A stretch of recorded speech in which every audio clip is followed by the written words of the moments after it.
जय संघ शक्ति। ओम समानो मंत्र समिति समानी समानं मनः सचित्तमेषां समानं मंत्रम् अभिमंत्र एवः समानेन वो हविषा जुहोमि। सबके विचार समान हो, चित मन से सब एक हो, ज्ञान सबको समान देता हूँ, समान सबका सत्कार हो। गीता और समाज सेवा का प्रकरण 12 पर चर्चा कर रहे हैं, व्यक्तिवाद। पूज्य तंची जी ने कहा कि यदि हम श्रद्धावान नहीं बनेंगे तो हम में व्यक्तिवाद और अहम भाव पनपेंगे और ये समाज में विघ्नकर्ता बन जाएंगे, क्योंकि सबको अपनी अपनी इच्छाएं होती हैं। मेरी चाह दूसरों की चाह एक दूसरे से टकराएगी और संघर्ष होगा। जो विकास करना है, समाज में परिवर्तन लाना है, वो संभव नहीं होगा। और ये व्यक्तिवाद या अहंकार ये हमारा स्वभाव बन गया, हमारी मान्यता दृढ़ बन गई है कि मैं करता हूँ, मैं ये सही है। इसको छोड़ना, इसमें परिवर्तन लाना सरल नहीं है। हम स्वभाव से जड़धर्मी हैं और प्रकृति से ऐसे बंधे हुए हैं कि प्रकृति हमको जबरदस्त ढलान की ओर ले जाती है।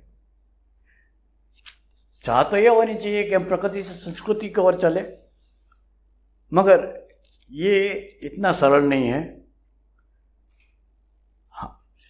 हमारा कार्यक्षेत्र समाज है, हम समाज के लिए कुछ करना चाहते हैं, क्योंकि समाज ने हमारे लिए बहुत किया है, वो बहुत कुछ कर रहा है, तो हमारा भी कर्तव्य है कि हम समाज के लिए करें। ये भारतीय संस्कृति का आधार है कि व्यक्ति समाज के लिए काम करे, समाज व्यक्ति के लिए काम करे। मगर इतना सरल नहीं है ये। व्यक्तिवाद या अहमवाद हमको बहुत अच्छा लगता है और उसकी मादकता से अलिप्त रहना ये सबके लिए सरल नहीं है। और उसके लिए जो बाधा आती है वो है कि जो प्राप्य है, जो भोग्य है, वो चीज़ वो सीमित होती है और सब चाहते हैं कि मुझे मिले, दूसरों को नहीं मिले, मुझे मिले, और इसलिए संघर्षमय जीवन बनता है।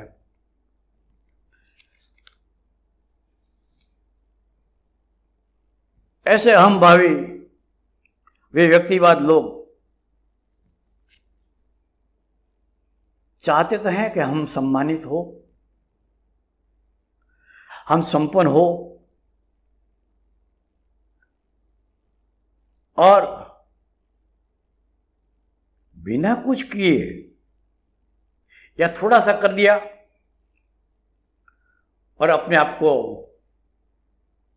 बहुत बड़ा मान लेने की चाह, महर्षि बनने की, तपस्वी कहलाने के लिए हम लालायत बन रहते हैं।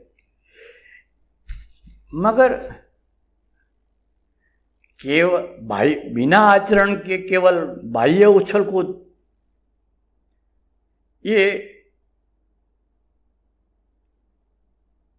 उससे हम मान लेते हैं कि हम बड़े हो गए, महात्मा बन गए हैं, सम्मानीय व्यक्ति बन गए हैं, नेता बन गए हैं। मगर याद रखना चाहिए, केवल नारों से चक्रवर्ती सम्राट बनने के असंभवित सपना देखने वाला ये मरेगा। उससे उसका व्यक्तिगत ह्रास तो होगा ही, मगर जिस समाज में वो काम कर रहा है, समाज में ही रहता है, तो समाज को उसके प्रत्येक हलचल के असर का असर तो होता ही, तो समाज को भी नुकसान होता है।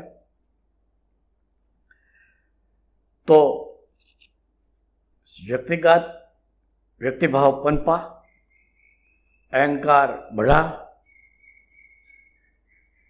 तो सामाजिक अनुशासन टूटेगा।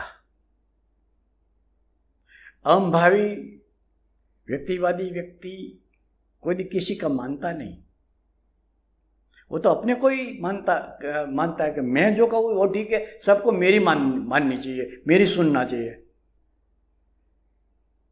संगठन नहीं होगा। वहां नेता जो बन गए हैं उनका अंधानुकरण होगा। नेता ने अमुक रंग की टोपी ओढ़ी पहनी तो हम भी ऐसी पहनेंगे।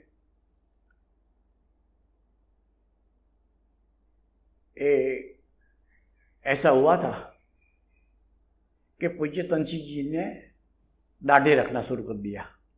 क्यों रखा था, दाढ़ी क्यों रखी थी, वो उसमें जाना नहीं चाहता। ये तो एक परिस्थिति थी।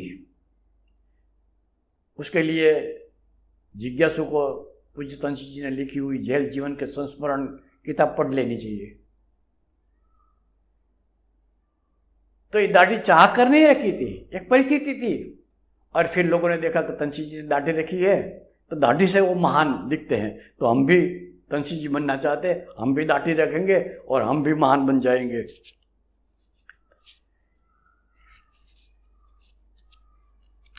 उससे कोई कुछ नहीं होता। ऐसे बायोडंबर से की और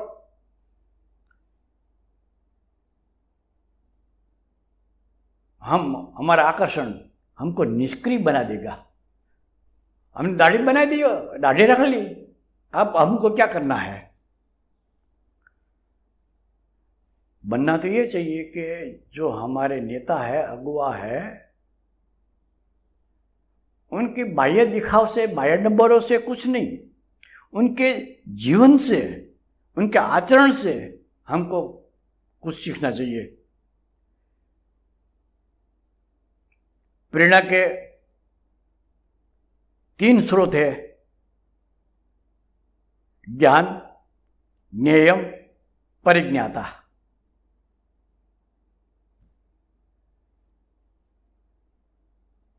एक तो ज्ञान होना चाहिए कि कोई व्यक्ति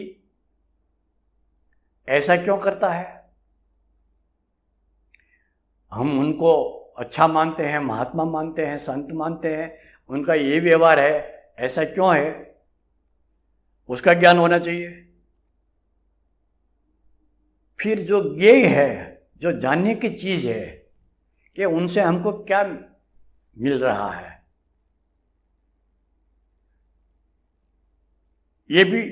और खुद परिज्ञाता, जानने वाला, वो भी जरूरी है।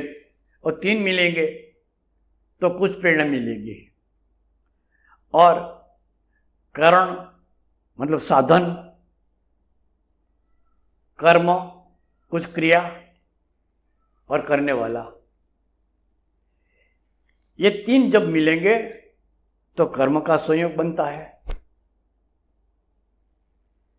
बिना कुछ साधन कुछ कर्म नहीं किया जाता, बिना कुछ किए कर्म नहीं बनता। वो करने वाला हो ही नहीं तो फिर कर्म बनेगा ही नहीं। तो बात महत्व की ये कि ज्ञाता व कर्ता कैसा होना चाहिए। तो गीता में श्री कृष्ण भगवान ने 18वें अध्याय के 26वें श्लोक में इसकी बात स्पष्ट कर दी कि एक तो वो मुक्त संगी होना चाहिए। पूरा श्लोक है: मुक्त संगी, अनहमवादी, धृति, उत्साह, समान्विता, सिद्धि असिद्धि, निर्विकार, कर्म सात्विक उच्यते। सात्विक जो कर्म करता है वो कैसा होना चाहिए। सबसे पहली शर्त है मुक्त संगी, उसको कोई आसक्ति नहीं होनी चाहिए। फिर अनहमवादी मतलब अहंकार रहित। फिर धृति, धीरज, उत्साह और सिद्धि और असिद्धि, सफलता और विफलता, उसमें निर्विकार की भावना जिसमें है, ऐसा कर्ता वो गीता के अनुसार सात्विक है। मोहग्रस्त अर्जुन के अहंकार को भगाने के लिए श्री कृष्ण ने कहा था कि तुम जो करने चाह रहे हो कि ये युद्ध के बजाय यहाँ से निकलकर कोई सन्यासी बन जाओ, साधु बनकर भीख मांगूंगा और जीवन बिताऊंगा, ये नहीं हो सकता, तो नहीं कर पाएगा, क्योंकि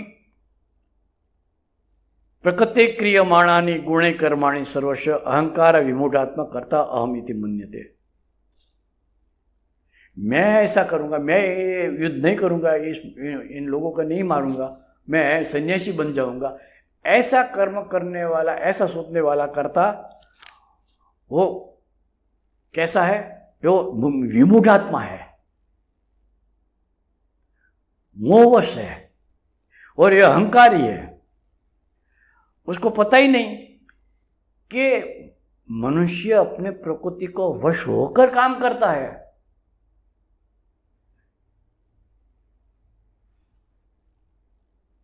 इसलिए अपने को अकर्ता कौन मानेगा? मैं कुछ नहीं कर रहा हूं, ऐसा मानने के लिए जो गीता ने समझाया कि प्रकृति एवं च कर्माणि क्रियमाणानि सर्वश यह पश्यति तथा आत्मानाम अकर्तारम स पश्यति। 13वें अध्याय के 29वें श्लोक में यह स्पष्ट कर दिया कि प्रकृति द्वारा जो कुछ किया जाता है, इसमें मैं क्या करूं? मैं तो कुछ करता ही नहीं हूं। ये आत्मानम अकर्तारम पश्यति, जो अपने को अकर्ता मानता है, मैं करता करने वाला नहीं हूं, ऐसा देखने वाला सही देखता है। बाकी सबको अंधा ही माना। श्री कृष्ण जानते थे कि अर्जुन क्षत्रिय है, मगर अहंकारवश, कौन से अहंकार? मैं युद्ध करूंगा, मैं इनको मारूंगा, मैं विजय पालूंगा, ये अहंकार उसके जीवन में बाधा रूप बन गया और मोहवश क्षत्रत्व का त्याग करने को सन्यासी बन जाने के लिए तैयार हो गया था अर्जुन। मगर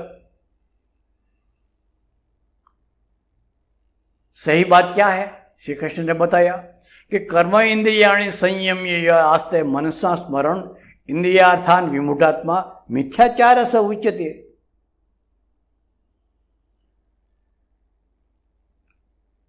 कर्म इंद्रियाणि संयम्य, अपने कर्म इंद्रियों को संयमित कर दो। मैं हाथ से कुछ नहीं करूंगा, कहीं जाऊंगा नहीं, इस तरह की जो इंद्रियां है वो कुछ करेंगी नहीं। पर मन में तो वो जाता ही नहीं। मन में जो स्वभाव बन गया है, वह स्वभाव कैसे शांत होगा? तो इंद्रियों का विषय जो है, इसको मूढ़ात्मा, मोहवश आत्मा, मैं नहीं करूंगा, ऐसा करना वो मिथ्याचार, वो दंभी है। मन से तो वो छोड़ नहीं सकता। कहेगा आज उपवास है और उधर दिखता है पकोड़े बन रहे हैं, मुंह में पानी आता है और मनोहार भी होते हैं कि लो पकोड़े खाओ। पकोड़े खाने का जी होता है, मगर कहेगा कि आज तो उपवास है, मैं नहीं खाऊंगा। और इसके विपरीत श्री कृष्ण ने बात की कि ये तो इंद्रियाणि मनसा नियम्य आरभते अर्जुन कर्मेंद्रिय कर्मयोग असक्त स विशिष्यते। जो हमारे दिमाग में यह सरलता से ये बात नहीं बैठेगी, क्योंकि अभ्यास नहीं है ना। जिस वातावरण में हम जी रहे हैं वहां ऐसी कोई बात ही नहीं होती है। श्री कृष्ण ने कहा कि जो मन से संयमित होकर मन को शांत कर दिया और इंद्रियाणी आरभते, इंद्रिया काम करती है,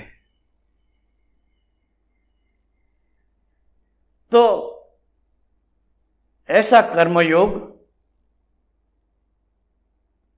जिसमें कोई आसक्ति नहीं है वो अवशिष्ट है, वो शिष्ट है। मन को संयमित रखना, इंद्रिया काम करती रहे। पहले जो बात की कि इंद्रियों को संयमित कर दिया और मन से भोग भोगता रहता है, मन में चाह रहते हैं कि मैं खाऊं, ये मैं प्राप्त करूं, ये बनूं, और इधर इसके विपरीत मन से शांत है और इंद्रिया अपने अपना काम कर रही है। तो शरीर से इंद्रियों से भले होता रहे, मन इसमें नहीं लगा है, तो ऐसे कर्मों के बंधन, इसके कर्म के फल के बंधन हमको नहीं लगता। एक उदाहरण समझ ले।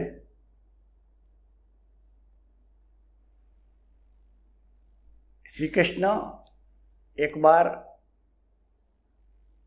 अपने रानियों के साथ विहार करने के लिए कोई नदी के किनारे गए।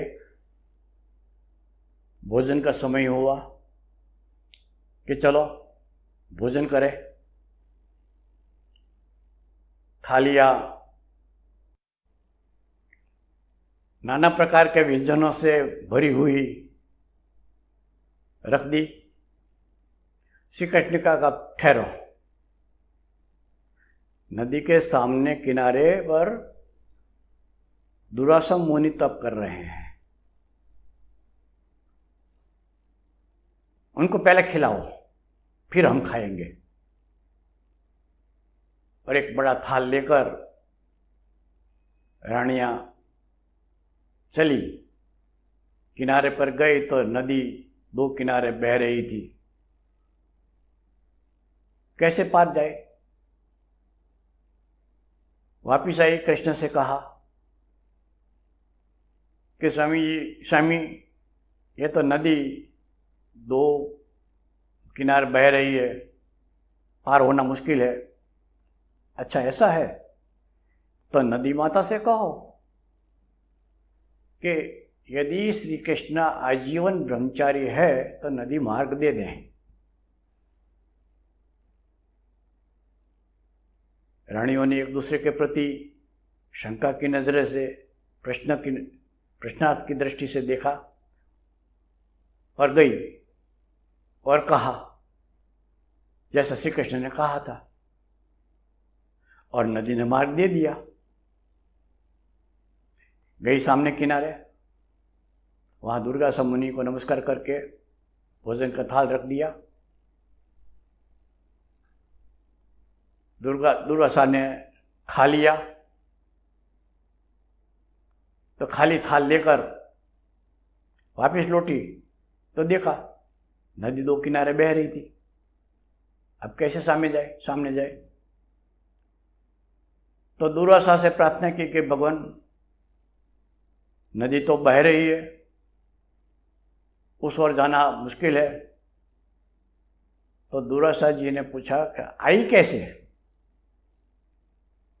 तो श्री कृष्ण दासियों ने, रानियों ने कहा कि श्री कृष्ण का हमने माना। श्री कृष्ण ने कहा कि यदि श्री कृष्ण बाल ब्रह्मचारी है तो मार्ग दे दो, मार्ग दे दिया।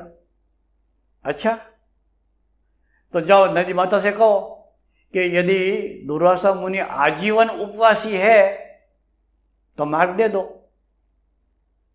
आजीवन उपवासी। अभी बड़ा थाल भर के लाई थी वो तो सब खा गए, कुछ भी नहीं बचा, और कहते हैं कि आजीवन उपवासी। मन में शंका तो उठी, पर मुनिश्री का आग्रह था कि जाओ कहो ना, और रानियों ने नदी माता से प्रार्थना की और नदी ने मार्ग दे दिया। ऐसा कभी हो सकता है? क्या हो सकता है। क्यों हो सकता है? चाहे श्री कृष्ण हो, चाहे दुर्वासा मुनि हो, चाहे ऐसे पहुंचे हुए महात्मा हो, शरीर से सब कुछ करते हैं, मगर उनका मन शांत हो गया है, मन हृदय में स्थिर हो गया है। जैसे गीता में लिखा है ना, मनो हृदय निरुद्य च, मन को हृदय में स्थापित कर दो। और हृदय में तो ईश्वर बैठे हैं, मतलब ईश्वर से जुड़ गए, उसको संसार से कोई लेने देना है। शरीर से वो शरीर, इंद्रिया अपने इंद्रिया थे विषयों के साथ वो काम करते रहते हैं, कोई लेन देन नहीं शरीर मन को, क्योंकि मन है ही नहीं। तो ये काम हमारे लिए बहुत मुश्किल है, क्योंकि हम तो मन से इतना जुड़ गए हैं, और मन से ही सब इंद्रियों को हम भुगते हैं। और इसी कारण हम अहंकारी लोग, व्यक्तिवादी लोग अपने को कर्ता मानते हैं, और जहां व्यक्तिवाद पनपा, जब अहम भाव आया, वहां कोई भी समाज, कोई भी संस्था, कोई भी राष्ट्र, उसका पतन निश्चित है। मगर व्यक्ति इसका स्वीकार नहीं करेगा। वो तो अपने आप को कुछ ऐसा मानकर बैठा है कि मैं तो जो करूंगा वो सही है। मैं कौन हूं जानते हो आप? वह कहेगा, गीता का 16 अध्याय का 15वां श्लोक, आढ्यो अभिजानवान कोस्ति मत सदृश मया यक्षे दास्यामि मोदिष्ये इति अज्ञान विमोहिता। मैं कौन हूं जानते हो आप? मैं आढ्य हूं, मतलब संपत्तिवान हूं, संपन्न हूं। फिर अभिजनवान अस्मि, मैं बड़े परिवार में जन्मा हुआ, मेरे पीछे कितने लोग आ रहे हैं, मैं बहुत ऊंचे कुल का आदमी हूं। और वो अन्य अस्ति सदृशो मया, मेरा जैसा कौन है दूसरा बताओ तो सही। यक्षे मैं यज्ञ करूंगा, दास्यामि मैं दान दूंगा, मोदिष्ये मैं मौज मजा करूंगा। ऐसा कौन मानता है? इति अज्ञान विमोहिता, अज्ञान से मोहित हुआ मानता है। और आगे कहते हैं श्री कृष्ण, अहंकार, बल, दर्प मतलब घमंड, काम, क्रोध से आश्रित हुए, मम आत्म परम देहेषु प्रदिशन्ति अन्य अभ्यसूयिका। ऐसे लोग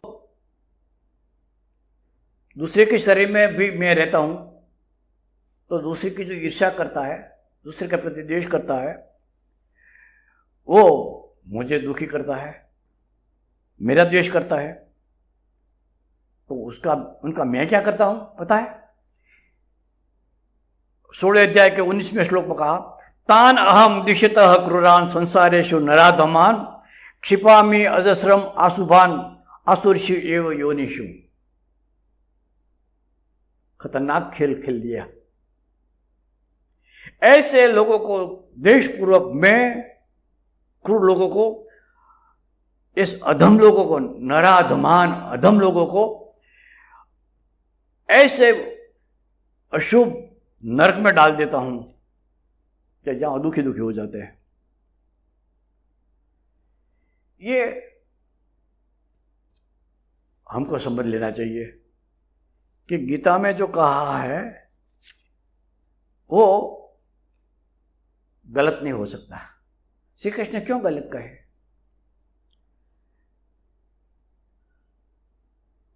कि वो ऐसे जो मैं करता हूं, मैं ऐसा हूं वैसा हूं, ऐसे आसुरी लोगों को आसुरी योनि में मैं डालता हूं। आसुरी योनि क्या होती है? आपने गोबर में वो कीड़े देखे हैं, मड़ में कभी कभी कीड़े देखे हैं? वो नरक ही है, और क्या है?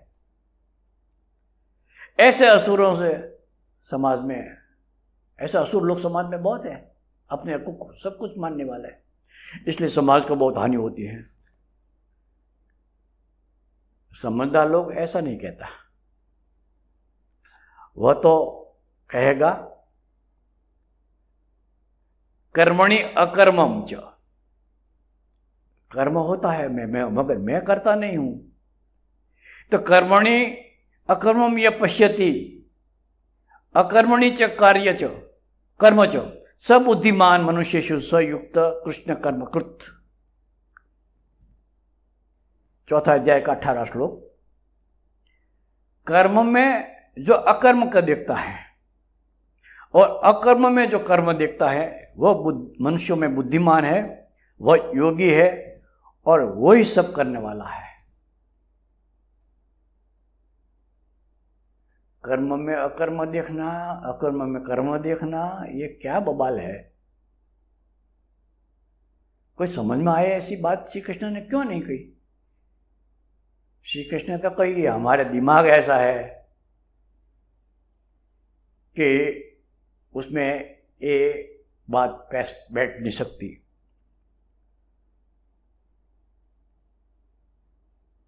ये बुद्धिमान जो मनुष्य है वो सब कुछ करते हुए कर्मणि अकर्मम, मैं करता नहीं हूं ऐसा मानता है। वो समझदार की बात है। जो असुर है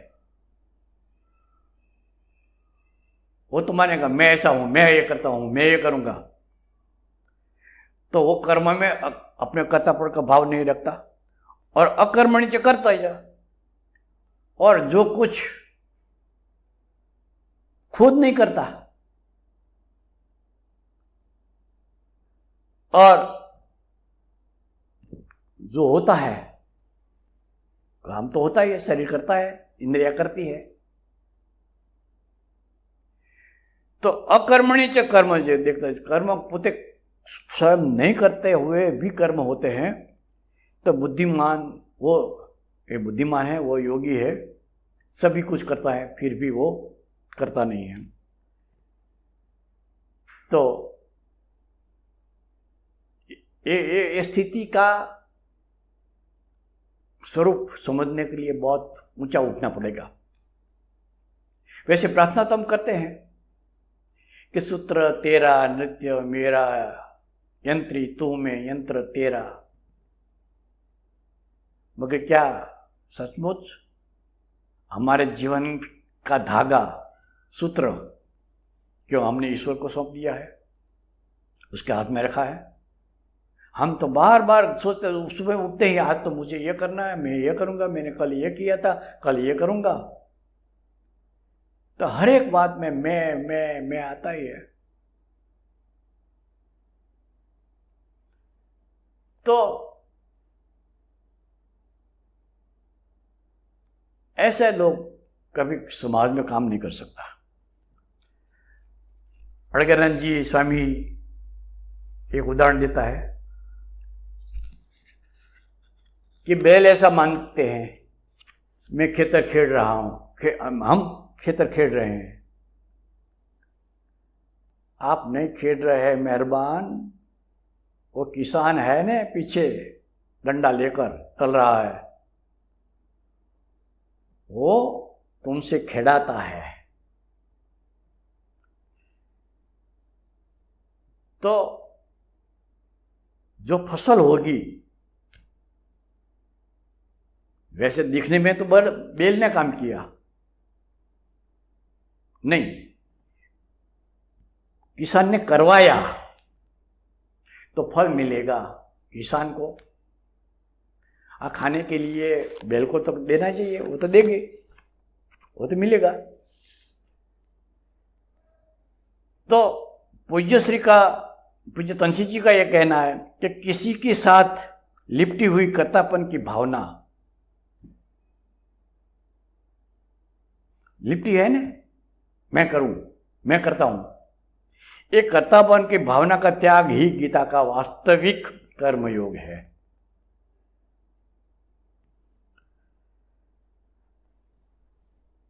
ये कर्मयोग कब बनता है? गीता जी का 3 अध्याय पूरा कर्मयोग का है।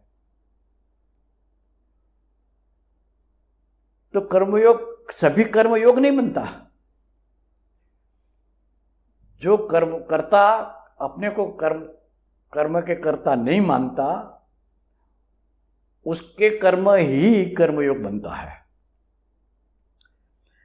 अपने को पूजाने का भाव आसुरी प्रकृति है,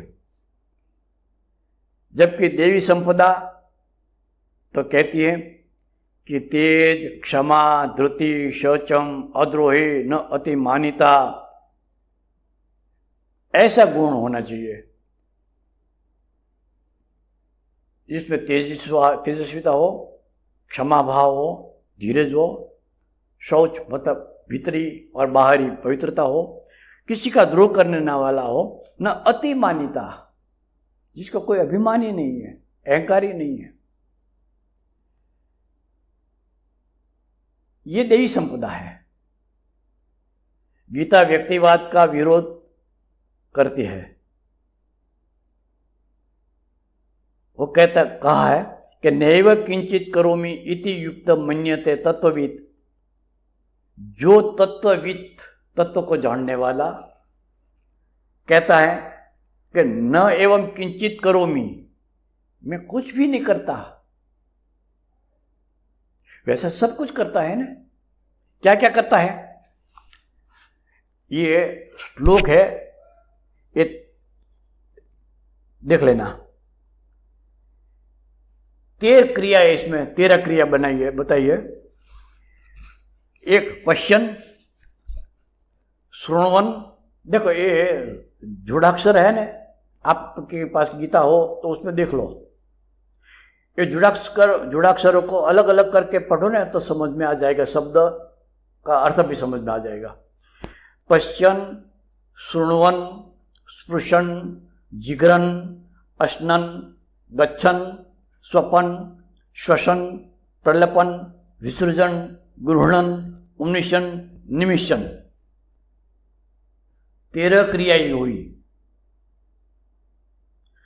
और ये सब इंद्रिया थे, ये इंद्रियों कर रही है, मैं कुछ नहीं करता।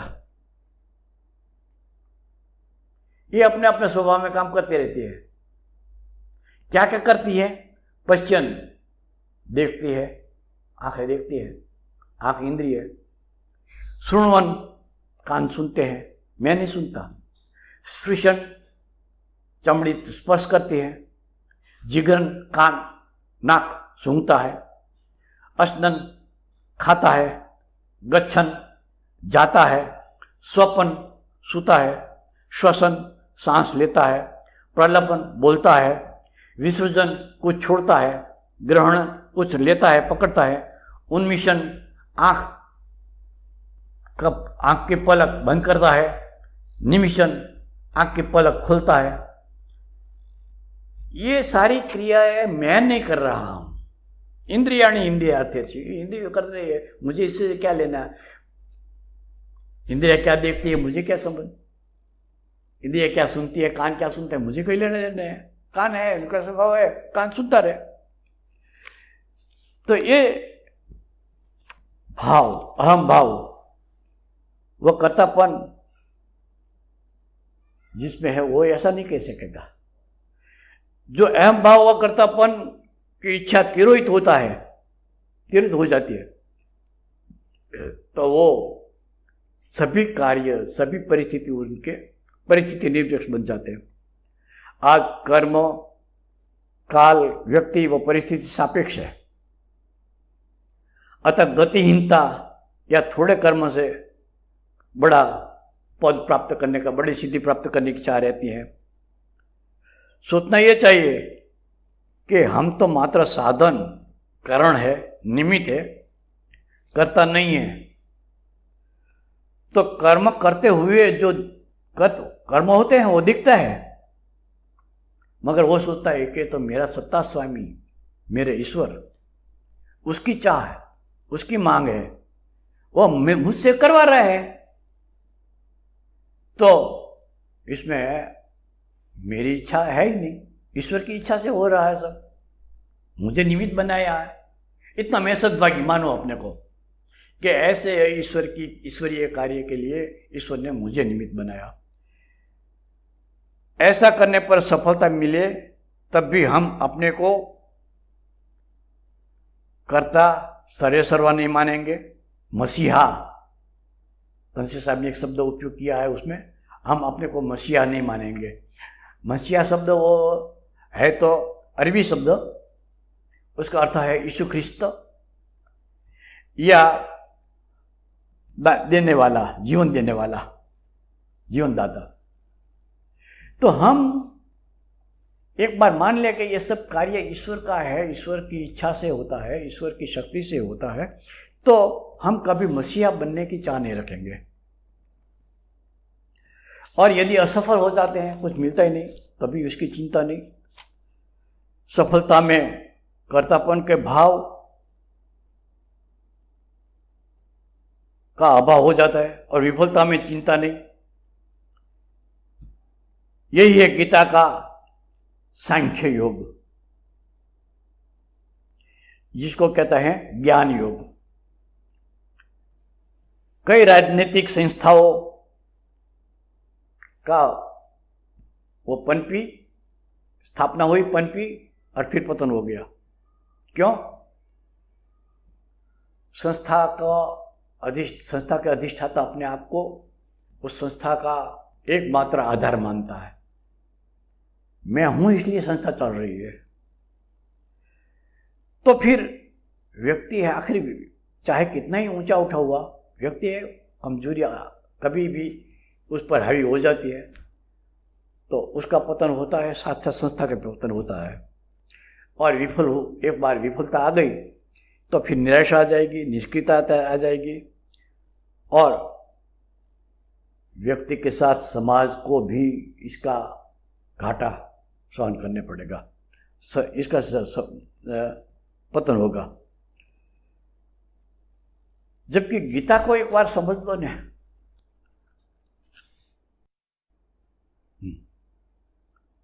गीता जिसकी समझ में आ गई, श्री कृष्ण के वचन में जिनको श्रद्धा आ गई, वो कभी निराश नहीं होगा। निराश तो वो होगा जो अपने को कर्ता मानते हो और कर्ता कहे मुझे इतना और ऐसा होना चाहिए, नहीं होता तो निराश हो जाएगा, उसका उत्साह खत्म हो जाएगा, वो पतित होगा। मगर गीता को समझ गया तो वो विफल भी हो सकता है, पतित भी हो सकता है, मगर फिर से उठता है और तेज गति से कर्मरत होने का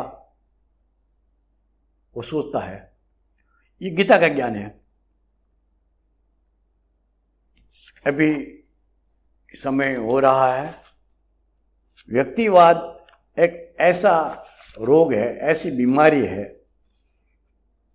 कि जिससे मुक्त होना सबके लिए सरल नहीं है। इसलिए पूज्य तंसी जी ने व्यक्तिवाद के बारे में बहुत गहन विचार प्रस्तुत किए हैं। हम अपने आप को लगातार सोचते रहे कि जो मैं कुछ कर रहा हूं इसमें मेरा या समाज का भला है, समाज के लिए कर रहा हूं, मेरे लिए कर रहा हूं, और मैं कर रहा हूं, ये भी अपने आप को पूछते रहो। तो ये व्यक्तिवाद का जो प्रकरण है उसमें आगे जो पूज्य तंसी जी ने लिखा है उसका विवेचन अगले कार्यक्रम में करेंगे। अभी तो यहीं रुकते हैं। संग दक्ष। ओम शौर्यं तेजो धृतिर्दाक्षं युद्धे चाप्य पलायनं दानमीश्वर भावश्च क्षात्रं कर्म स्वभावजम्। ओम शांति शांति शांति। जय संशक्ति।